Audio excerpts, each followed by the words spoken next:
Hey friends, my name's Mitch, and I'm here to teach you how to draw a realistic pet in 2 to 4 hours. So this one took 4 hours because it's really realistic and it's large.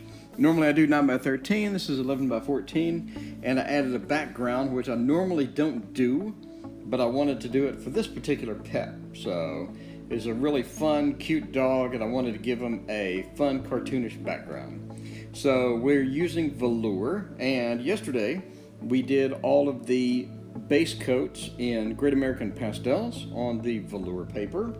And then today we're going to do pastel pencils and colored pencils. So we'll do a little combo of all that stuff.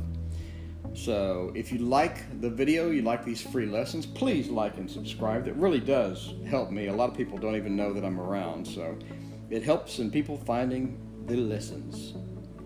So let's get started.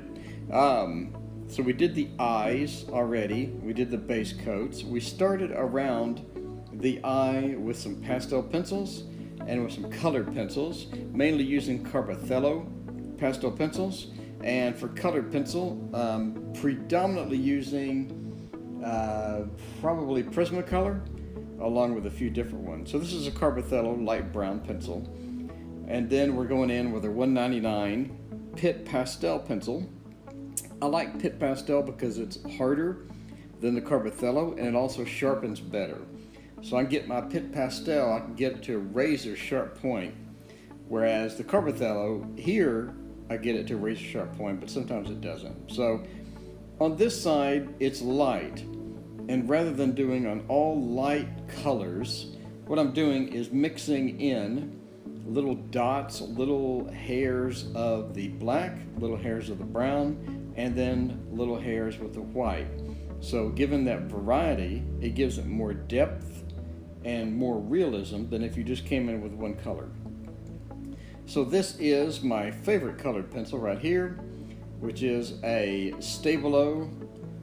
It's called an all marking pencil. And these, if you watch my review on colored pencil on top of pastel, you'll see these pencils win by far for making the brightest white, which is what I wanted to do here. So here we come back with a saturated brown. Just want to get around the nose at this point. So already it's looking fantastic, mainly because of the eyes. The eyes really make this come to life and stand out more than anything else. So now we're going around the eyes with the 199. And 199 is black in the Pitt Pastel. So here's with a Carbothello pencil. We're just going around. Again, make sure you go the direction of the fur. It's going to give it that depth and that realism that you really need. So we're just starting inside of the eye and sort of working our way out here. Getting a few patterns with the eye. And then we are showing our pencils apparently. Look at my pencils. Okay. So now the not so saturated browns. Saturation means it's pure brown, pure colors, but desaturated means you got the opposite part of the color wheel, put a little of that in, and made it not as bright and eye-catching. So here we go with the 199 again. As you can tell, the 199 is one of my favorite pencils, the black pencil. It really does make the picture come alive when you use a mixture of the black and the brown. And so here we have our dark flesh Caran d'Ache pencil. And Caran d'Ache is a really soft pencil. I don't want to use it for everything. It has its use, and I don't want to use it for every little thing. But just for sort of a starting point to make hairs, it's beautiful. And then I'm going to come back on top of it with different colors, with more saturated colors, with less saturated colors. Just get a nice mix in there. What you don't want to do is get one pencil and use it through the entire time. So here we got a little reddish. If you look at the reference, that area is red. So I wanted more of a reddish, vibrant brown. And then I'm going to go on top of it with like a little white and a little bit of black, not much. So here I'm getting that reddish tone. And then coming back with the more desaturated brown and getting that pure brown. And again, I use 13 different browns on the face.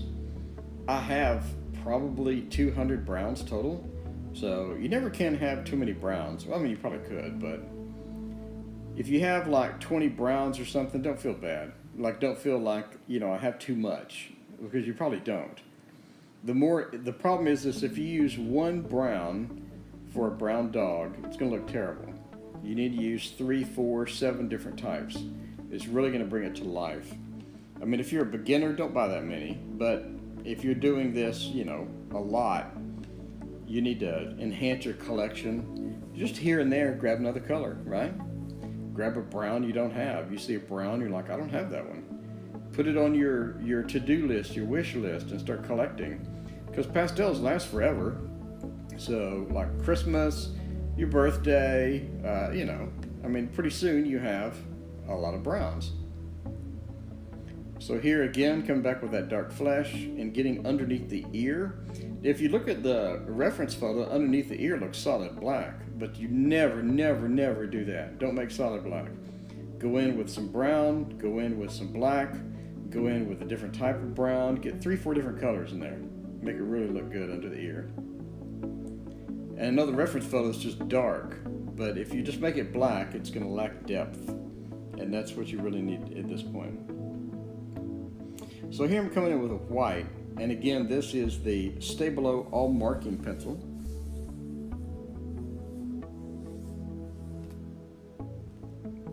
And coming back with the 199s. And back to the Stabilo All Marking Pencil. So the Stabilo All Marking Pencil, if you watch my video, you'll notice that it's a really handy pencil. It really stands out, it looks great. And it's one of those pencils that you can't really live without. So, and the good part is they're only like $1. So I bought like 7 or 8 of them. So here I'm coming in with this is a Stabilo brown. It's going to be a more saturated brown. And I'm using 3, 4 different types of brown from the Stabilo Carbothello line. And that is a really great pencil because it's only like $1 each. So, I mean, I really, really like that pencil. Very pleased with those, especially for the price. You can't really get a better deal than that. Again, back here, just making a white highlight. So when you have a white highlight or any type of a highlight, you really want something around it that's darker. Otherwise, the white just sort of blends into the other white. So the darker you can have the outlying area against the white, the better.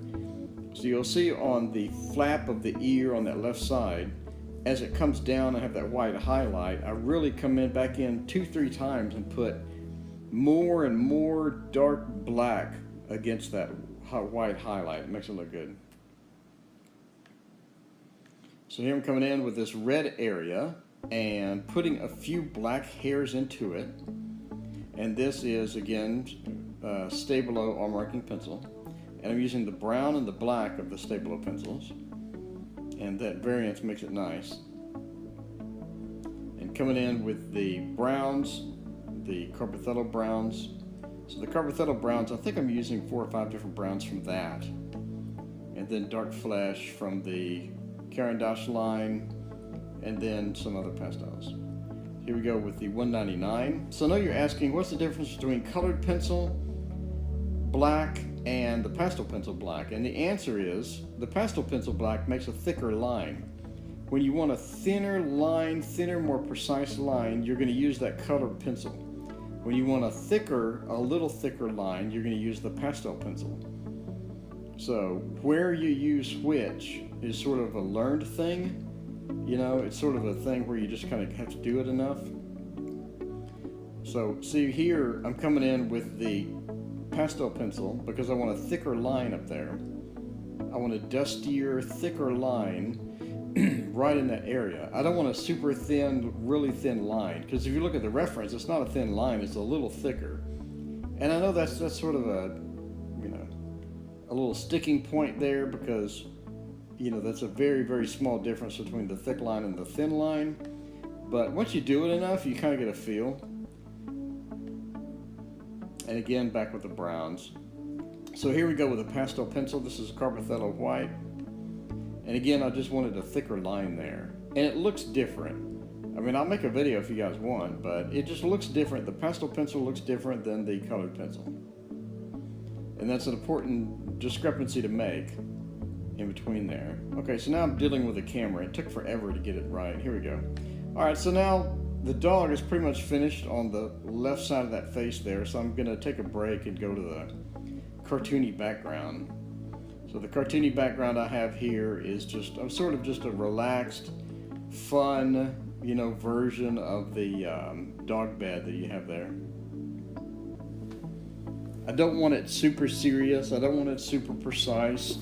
And that's one of the things that I had difficulty deciding when I first started this was, do I want a super detailed background? And if you look at the reference photo, the super detailed background does compete with a dog. It takes like a minute for you to focus in on the dog because there's so much going on back there. So I wanted to not have that problem. Sometimes copying a reference photo exactly is not what you want to do. Sometimes you want to give it life. That's one thing. Who was that artist that said, you know, I don't want to copy a photo exactly. If I like the photo that much, I just frame the photo. I wouldn't paint it, right?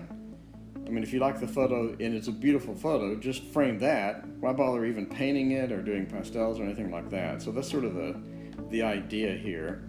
So I'm just using Carbothello, different types of greens. And for the base, I used a Great American Pastel. You guys know I love Great American Pastels.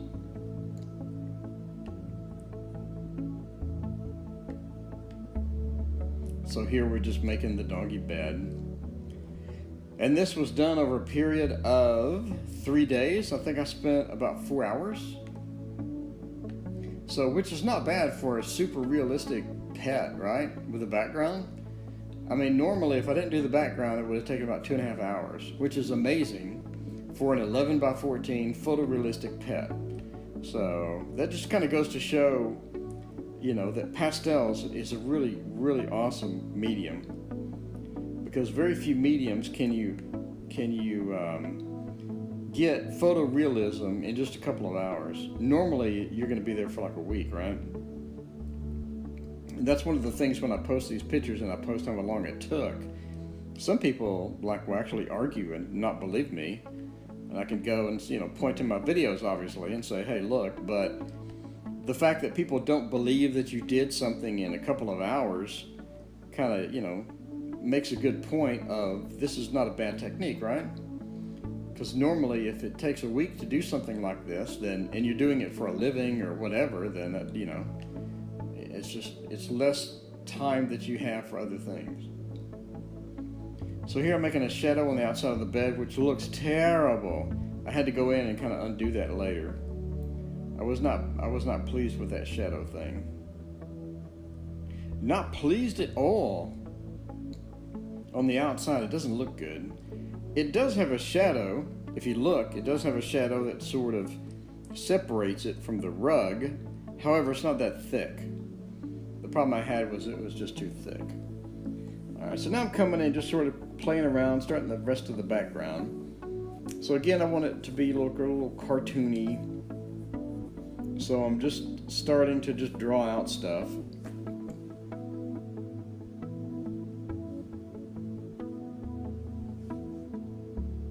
I don't know what I'm doing with the camera. Oh, the camera got stuck. I wanted to move it up. All right, so here we go with just starting the background. I want a hint of that armoire or whatever that thing is back there. So I'm just sort of drawing an outline, again cartoony, and just getting a sketch at this point. I'm terrible at drawing, which I know is odd, but I am terrible at drawing. So you're gonna have to forgive my lack of drawing skills here, but I'm just not any good. Which is funny because when I do these, people say, you're amazing at drawing. And I'm thinking, no, not even remotely amazing at drawing. I'm terrible at drawing. But that's a good thing about pets. You don't have to be great at drawing. All you really have to do with pets. I mean, I'm just gonna sort of just blather on and talk here while I draw this sketchy, nasty looking background here. So with pets, you don't really have to be good at drawing. You're going to trace it first off, and you're going to trace the outline of the dog, trace the outline of the eyes, and so you don't have to really draw the dog. And then you're just going to go in with a big pastel, Great American, Mount Vision, something. And with that, you're just going to move in the direction of the fur and make big lines, not lines, big blotches of color. And at that point, if you choose the correct color, you're half done. Sometimes you're like 70-80% done. And the rest of it is just coming in and putting hairs here and there. So you can see, I did put a lot of hairs in the face, but as I move away from the face, I'm going to do almost no work at all. The entire body of the dog, from this point on, took me about 15 minutes. So you're talking an hour and a half, maybe an hour for the face, probably an hour and a half, and then 15 minutes for the rest of the body. And the base coats were probably another 30 minutes. So again, if I didn't have to do the background, I would have wrapped it up in about 2.5, 3 hours. So, which is good for 11 by 14. So here I'm just going in and putting different colors in here. And I mean, there's no detail at all here. I don't know why I'm talking at this point. It's just, I'm randomly coloring in stuff with just colors that I picked up off the table. There's not really a lot of thought going into this. So, and that's what I wanted to do. I just wanted to have something that looked fun, that accentuated the dog's fun. Because the dog looks fun, right? It looks like a dog you're gonna go, play with. A dog's gonna be happy that you came home, So, and I wanted to accentuate that. And I did post this on Facebook, and it got the most likes I think I've ever gotten from anything I've done, so, which is funny because it took almost no time at all. So if you're watching this and actually listening to me blathering for some reason, I'm telling you now, this is not difficult at all. It's not even remotely difficult. You don't have to draw. You're just going to trace it. All you have to do is go the direction of the hairs and pick the right color. That's it. If you pick the right color and shade, you don't want it too light or too dark. You want to match the values. And you pick the right color, then you're pretty much done. It doesn't take much. And you don't have to do as much hair detail as I did. You can get away with almost no detail for hair. Which is funny because you'd think that would be a, sort of a sticking point there, right?